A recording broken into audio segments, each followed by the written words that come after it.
अस्सलाम वालेकुम। Sales series की दूसरी वीडियो में खुशामदीद। जैसा कि मैंने कहा था कि हम सेल्स को ABC से पढ़ना शुरू करेंगे। जिस तरह हमने पहली क्लास में ABC से अपने क्यूरिकुलम को शुरू किया था, आज एग्जैक्टली उसी तरह हम सेल्स को ABC से शुरू करेंगे। तो सेल्स की ABC को देखने के लिए थोड़ा आगे चलते हैं। सेल्स की ABC में जो सबसे पहला पार्ट है वो है हर ऑर्गेनाइजेशन आपसे क्या चाहती है। जो ऑर्गेनाइजेशन आपको हायर करती है, आपको नौकरी देती है, उसकी आपसे रिक्वायरमेंट क्या है। तो उसकी ABC है ऑलवेज बी क्लोजिंग। जी हाँ, ऑलवेज बी क्लोजिंग। इसका मतलब ये है कि आप हर डील को कामयाबी के साथ क्लोज करें। सुनने में ये थोड़ा सा मुश्किल और नामुमकिन लग रहा होगा आपको, लेकिन आप वक्त और महारत के साथ ये मंजिल अपने करियर में पा सकते हैं। यहां पे मैं एक चीज आपको बताना चाहूंगा कि ऑलवेज बी क्लोजिंग का मतलब ये नहीं कि आप हर सेल्स मीटिंग को सक्सेसफुली क्लोज करें। इसका मतलब है कि आप हर कस्टमर के साथ जो आप एक डील इनिशिएट करते हैं उसको सक्सेसफुली क्लोज करें। उसके लिए हो सकता है कि आपको 2, 3, 4 या 5 दफा भी एक क्लाइंट के साथ मीटिंग करनी पड़े। यहां मैं आपसे एक बहुत ही इंटरेस्टिंग एनालिसिस शेयर करना चाहूंगा। सेल्स में 80% डील्स 5वें फॉलोअप पे मैच्योर होती हैं। जी हाँ, 5वें फॉलोअप पे। और 44% लोग पहली दफा ना सुनते ही उस डील को क्विट कर देते हैं और सिर्फ 22% लोग उसको दोबारा फॉलो अप करते हैं।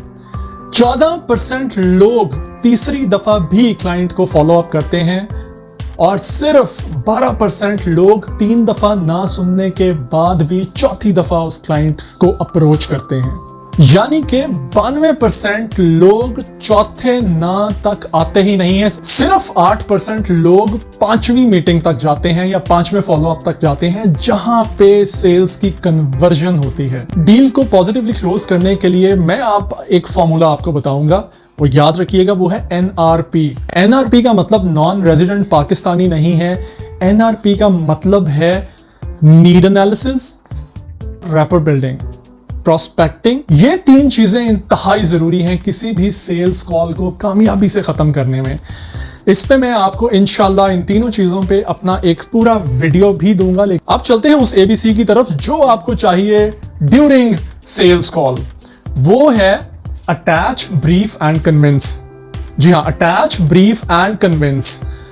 अटैच, आप जब तक किसी इंसान के साथ इमोशनली कनेक्ट नहीं होते या अटैच नहीं होते, वो आपकी बात पर उस तरह ट्रस्ट नहीं करता। आज आप देखते होंगे कि हर इंसान, कोई एक डॉक्टर, कोई एक कार मैकेनिक, कोई एक हेयर ड्रेसर के पास ही क्यों जाता है? क्योंकि वो लोग अपनी सर्विस की वजह से या अपने एक्सपीरियंस की बेसिस पे एक ट्रस्ट आपका गेन कर चुके हैं, इसलिए आप बार बार उन्हीं लोगों के पास जाते हैं। तो एग्जैक्टली इसी तरह जब आप किसी क्लाइंट के साथ मिलते हैं तो बहुत जरूरी है कि आप उसके साथ इमोशनली कनेक्ट हों।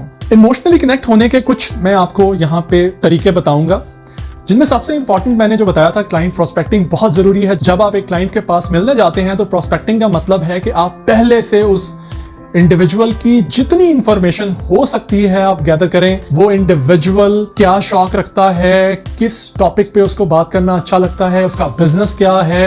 ये बहुत सी ऐसी चीजें हैं जो आपको हेल्प करती हैं कनेक्ट करने में। कई दफा आप जब लिंक्डइन के ऊपर या फेसबुक के ऊपर या डिफरेंट आपके प्रोफेशनल या सोशल प्रोफाइल्स होते हैं, आपको बहुत से ऐसी चीजें मिल जाती हैं, कोई कॉमन दोस्त मिल जाते हैं जो डिस्कशन का एक ऐसा पॉइंट बन जाता है जिससे आप उस इंसान के साथ कनेक्ट कर सकते हैं।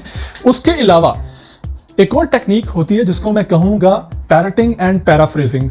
पैरटिंग एंड पैराफ्रेजिंग का मतलब यह है कि जब आप किसी इंसान के साथ बात करते हैं, अगर आप उसके साथ कनेक्ट होना चाहते हैं तो उसकी बात को रिपीट करें। रिपीट करने का मतलब होता है पैरटिंग। आप एग्जैक्टली अगर उन्हीं वर्ड्स में रिपीट करेंगे तो ये है पैरटिंग। जिस तरह एक तोता वही बात करता है जो उससे कही जाती है। और पैराफ्रेजिंग ये होती है कि आप उस बात को अपने अल्फाज में वापस उस कस्टमर के साथ करें। तो ये बड़ा इंपॉर्टेंट होता है कि जब एक इंसान जब कोई अपनी तकलीफ बताता है, आप एग्जैक्टली उन्हीं वर्ड्स में जब रिपीट करते हैं तो वो एक आपके साथ एक कनेक्ट फील करता है। तो अटैचमेंट बहुत ज़रूरी है। उसके बाद जब आपने अटैचमेंट कर ली तो आपने ब्रीफ करना है। आप जो नीड एनालिसिस के बाद जो आप अपने रेलेवेंट प्रोडक्ट फीचर्स हैं वो उस क्लाइंट को बताएंगे, जहां पे चांसेस बढ़ जाते हैं कि आप उसको कामयाबी से कन्विंस कर सकें। तो ये बड़ा ज़रूरी है कि आप एक क्लाइंट के साथ जब अटैच करेंगे तो आपको बड़ा थोड़ा सा उसको ब्रीफ करना पड़ेगा और बड़ा ही कम वक्त लगेगा कन्विंस करने में।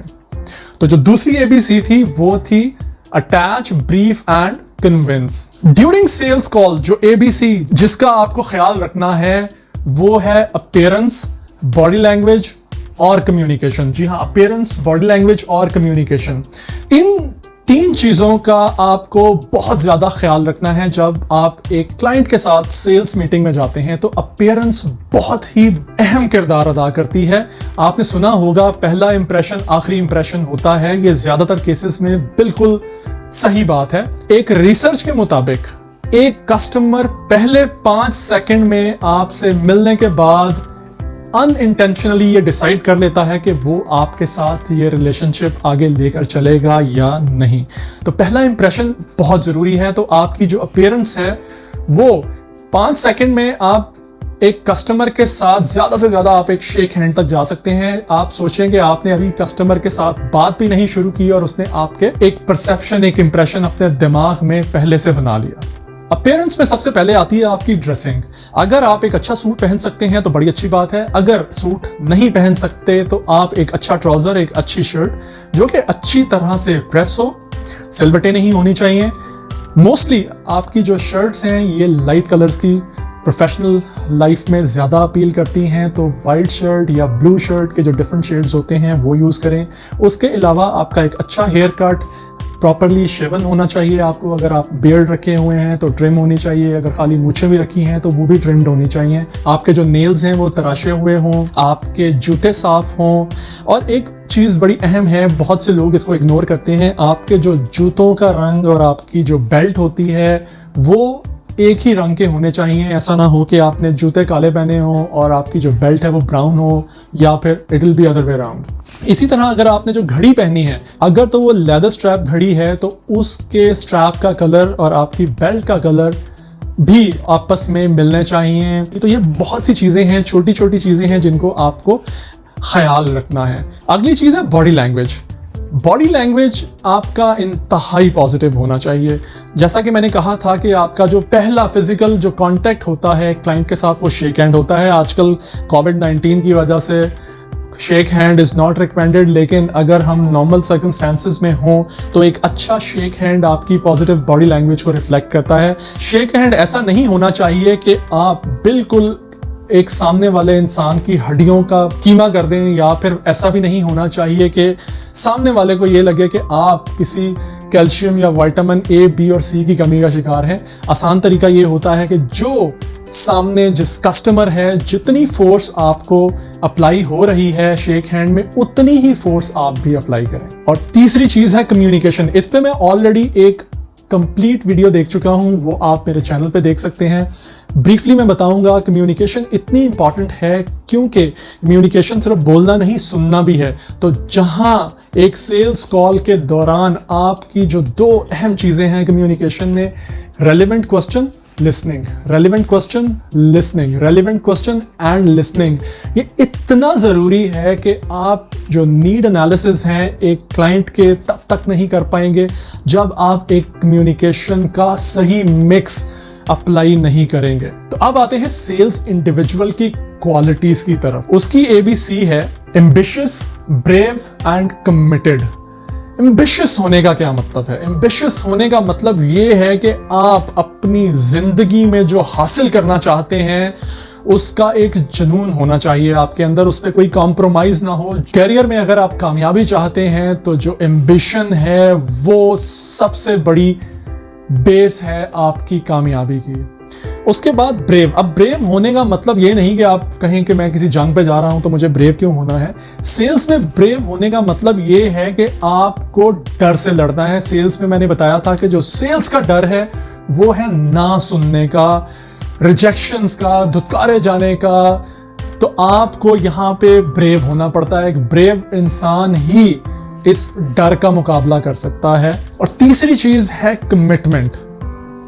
एक कमिटेड इंसान जो आज ठान ले कि मुझे एक चीज जो जिंदगी में मुझे अचीव करनी है, इससे मुझे डिविएट नहीं करना। ये जो मैं क्वालिटीज बता रहा हूं सेल्स इंडिविजुअल की, एम्बिशियस, ब्रेव और कमिटेड, इसको सपोर्ट करने के लिए मैं आपको एक छोटी सी कहानी सुनाता हूं। आपने वॉल्ट डिज्नी का नाम सुना होगा, जिसने एक थीम पार्क का प्रोजेक्ट जब प्लान किया तो इस प्रोजेक्ट को लेके वो एक फाइनेंशियल इंस्टीट्यूट के पास गया, और जब उसने अपना प्रोजेक्ट उनको बताया तो उसको कहा गया कि ये एक क्रैप प्रोजेक्ट है, मिलियंस ऑफ डॉलर्स इस प्रोजेक्ट में डालना, इसका मतलब है कि आप उस पैसे को कुएं में फेंक रहे हैं। उसके बाद वो एक इंस्टीट्यूट से दूसरे फिर तीसरे में गया, और यहाँ पे मैं आपसे एक सवाल पूछूंगा, जब उसे प्रोजेक्ट अप्रूवल मिली तो वो कितने ना सुन चुका होगा? Any guesses? 3, 4, 5, 10? 276 नोज। जी हाँ, 276 ना सुनने के बाद उसको हाँ सुनने को मिली। और आज दुनिया में आप देखें, ना सिर्फ अमेरिका में बल्कि दुनिया के बहुत से ममालिक में आज ये थीम पार्क बच्चों की और बड़ों की पहली चॉइस है। तो बताने का मकसद ये है कि जब आप अपने करियर में एम्बिशन रखते हैं, ब्रेवरी रखते हैं और कमिटमेंट रखते हैं, तो कोई भी गोल जिंदगी में पाना मुश्किल नहीं होता। आई होप आपको ये सेल्स की ABC पसंद आई होगी। अगली वीडियो में मैं आपकी सेल्स अप्रोच को एडिट करूंगा। जी हाँ, एडिट करूंगा। तो अगली वीडियो तक इंतजार कीजिएगा। और तब तक जिन लोगों ने मेरा चैनल अभी तक सब्सक्राइब नहीं किया, वो चैनल को जरूर सब्सक्राइब करें, बेल बटन को जरूर प्रेस करें, ताकि आप जिस तरह ये घंटी इस चैनल की बजा रहे हैं, मैं भी आपके दिमाग की घंटी टाइमली बजा सकूं। Thank you very much and Allah Hafiz.